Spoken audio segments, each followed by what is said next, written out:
এসএসসির group C মামলায় এবার প্রাক্তন শিক্ষামন্ত্রী পার্থ চট্টোপাধ্যায়, এসএসসির প্রাক্তন উপদেষ্টা শান্তিপ্রসাদ সিনহা সহ 28 জনের বিরুদ্ধে চার্জ গঠন হলো। প্রাক্তন শিক্ষামন্ত্রীর মামলা থেকে অব্যাহতির আবেদন খারিজ করে দিলেন বিচারক। এবার এই 28 জনের বিরুদ্ধে বিচার প্রক্রিয়া শুরু করতে আর কোনো বাধা রইল না। 29 আগস্ট আলিপুরের বিশেষ আদালতে এসএসসির গ্রুপ সির নিয়োগ দুর্নীতি মামলার চূড়ান্ত চার্জশিট জমা দেয় সিবিআই। সূত্রের দাবি, ওই চার্জশিটে উল্লেখ করা হয় 2016 এসএসসি গ্রুপ সি মামলার তদন্তে হাতে এসেছে একটি চাঞ্চল্যকর ভিডিও। কিভাবে পরীক্ষা না দিয়েও পাশ করানো যায়, প্যানেল বেরোনোর 2 সপ্তাহ আগে ওই ভিডিওতে তা নিয়ে আলোচনা হয় সংশ্লিষ্ট দপ্তরের আধিকারিকদের মধ্যে। কথা হয় টাকার লেনদেন নিয়েও। ভিডিওটিতে বারবার শোনা গেছে প্রাক্তন শিক্ষামন্ত্রী বর্তমানে জেলবন্দি পার্থ চট্টোপাধ্যায়ের কথা।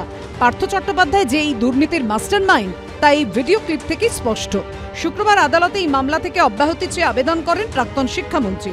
বিচারক তাঁকে প্রশ্ন করেন, আপনি দোষী না নির্দোষ বলুন, এত কথা বলা যায় না, আপনি বিচার পর্বে বলার সুযোগ পাবেন। পার্থ চট্টোপাধ্যায় বলেন, আমি নির্দোষ, কেন্দ্রীয় এজেন্সি প্রতিহিংসার কারণে রাজ্যে নেমেছে, আমি শপথ নিয়ে মন্ত্রী হয়েছি, সংস্কৃতি জগতে সমাজে সম্মান আছে, আমাকে বাঁচানোর দায়িত্ব আদালতে। বিচারক ফের বলেন, যখন সাক্ষ্য নেওয়া হবে তখন এসব বলবেন।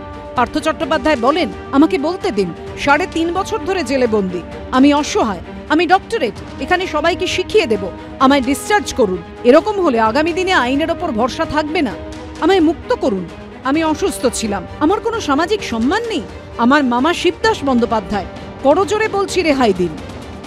পার্থ চট্টোপাধ্যায় আদপে বলির বকরা হলেন, অর্থাৎ স্কেপগোট যাকে বলে ইংরেজিতে, সেটা হলেন। কারণ তিনি শুধু একা জড়িত আর এসএসসির অফিসাররা জড়িত এটা হতে পারে না। তৃণমূল কংগ্রেসের মাথারা এর সাথে জড়িত। যে দলে বলা হয় একটাই পোস্ট, বাকি সব ল্যাম্প পোস্ট, সেই দলে পার্থ চট্টোপাধ্যায় এত শক্তিমান হয়ে গেলেন, সব ডিসিশন, সব সিদ্ধান্ত তিনি একা নিয়ে নিলেন, এটা হতে পারে না। দেখুন, এটা পার্থবাবু বা তার আইনজীবীরা বলতে পারবেন। আমাদের পরিষ্কার বক্তব্য, যদি কেউ অন্যায় করে থাকে আইন আইনের পথে চলবে, উচ্ছন্নে যাক। যাদের জন্য সরকার অসুবিধায় পড়েছে, দল অসুবিধায় পড়েছে, এত হাজার ছেলে মেয়ে বা কর্মপ্রার্থী তাদের কোনো অসুবিধা হয়েছে বলে একটা পরিবেশ পরিস্থিতি, তারা তাদের লড়াইটা কোর্টে তারা লড়বেন। ফলে এই নিয়ে কোনো মন্তব্য করতে যাব না। মামলা থেকে পার্থ চট্টোপাধ্যায়ের এই অব্যাহতির আবেদন খারিজ করে বিচারক জানিয়ে দেন, পার্থ চট্টোপাধ্যায়, শান্তিপ্রসাদ সিনহা, সমরজিৎ আচার্য, প্রসন্ন রায়, চন্দন মণ্ডল, সুকান্ত আচার্য সহ 28 জনের বিরুদ্ধে চার্জ গঠন করা হলো। এবার শুরু হবে বিচার প্রক্রিয়া।